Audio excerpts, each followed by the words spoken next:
You gave me a lot to think about today. I've been collecting cards for 8 years now with some breaks, but watching your streams, I'm leaning more towards investing now that I have a college money.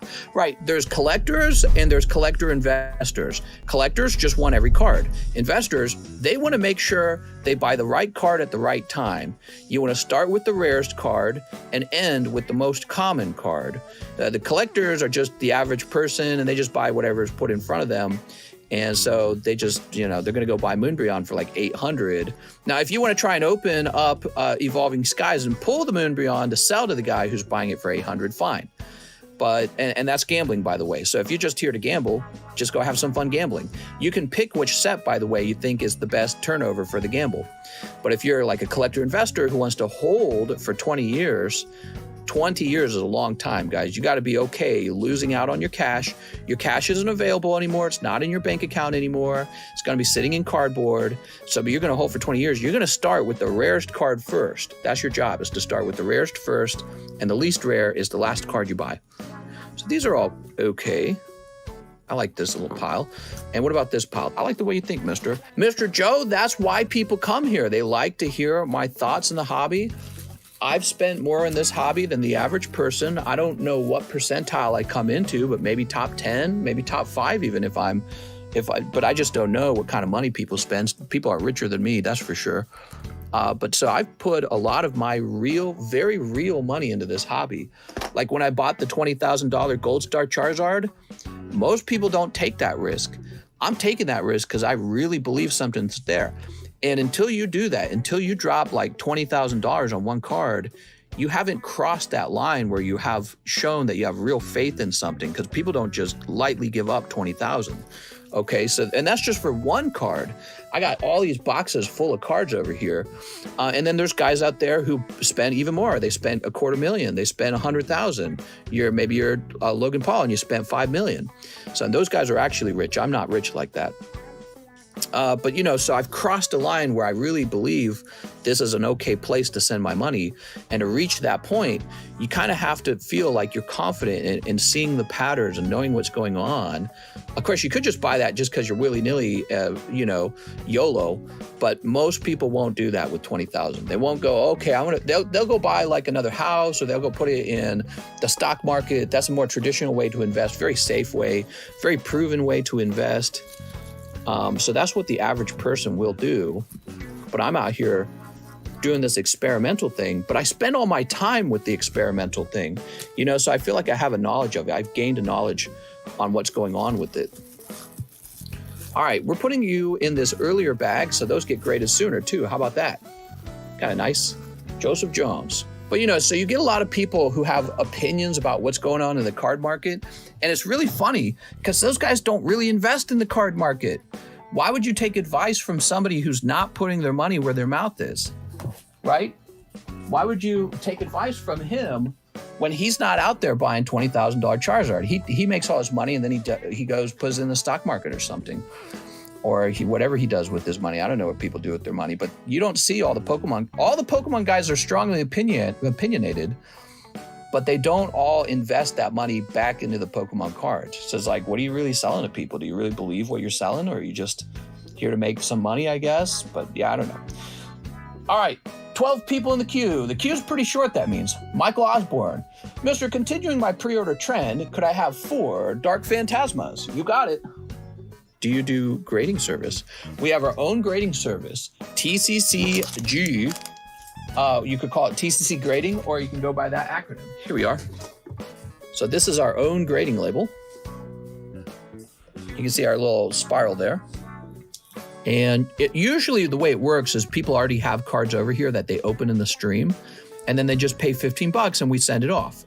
So we just grade it from the table. So that's beneficial to you because you don't have to ship it over to me. And then when your card's done grading, you can typically have me ship it back with your bag. So, there's some shipping benefits because we do everything right here. So let's say you open up a whole bunch of cards and you got a bag. Your bag's full of ungraded cards. What you could do, you can have me grade a card, and then when it's done grading, we'll get the slab shipped that you had graded and your bag at the same time. So that's one way to do it. There's a lot of YouTubers that sell merchandise like hats, t-shirts, hoodies, whatever. I think of our grading service as kind of like our merchandise. And honestly, I think it's way cooler. Not only do I think it's cooler, but I even think it has some value. These grades are personally handed out by me. And so if you guys trust my ability to examine cards, well then when you go to sell, people in this community can take the card and say, well, it received a TCCG grade, so that's the price I want on it is a 10. And so within this community, that grade has some value. I don't know about the greater like eBay community. Probably it doesn't have as much value out there, but you know, you're spending $15. If it's a really fancy card, yeah, this could just be a fun thing to do, but especially it's a fun thing to do if you really enjoy this community. And yeah, why did my first edition Hollow Magneton get a poop grade? Because it was poop. That's why it got a poop grade. If you're talking about the Magneton, I can't clearly remember, but I think it had like a bunch of print lines. So who's next? We've got Colt Hicks, one pokey bruh. Colt Hicks. If I give you $30 per grade, will they all be 10? No, definitely not. I have no interest at all, zero interest in any bribes. The way I'm all about long-term business. What am I going to be doing 30 years from now? My only goal, to protect the brand of the business, because I don't care whether you could be my bestie. I don't care. If it's a 9, you're going to get a 9, and you're going to pay me for that, and I'm going to get the same amount of money every time. So all I care about is honesty, because that's where the real money is at. The real money is in running the business as ethically as possible and as honestly as possible. That's where all the money is. And people who are bad at business don't understand that. All the money is in making sure that you do it ethically every time. I really believe that. Business is about trust and positive regard. People have to think about your brand and go, yeah, okay, I can trust that brand. You know what I mean? So that's very important to me. There's no amount of bribery money that would make it worth it to me. Here's the way I see it. 10 years from now, when the card grading company is a bit more substantial, if I go to sell that company, could be worth $1 million down the road. I don't know. That's where the good money is. I don't care about if you offered $1 million bribe, I don't think I could take it either because first of all, that's never going to happen. But second of all, I just couldn't do it because I'm a principled person. You know what I mean? It just goes against principles as a person. And my principles are more important to me than, let's say, money or sex or any of the other stuff. You know what I mean?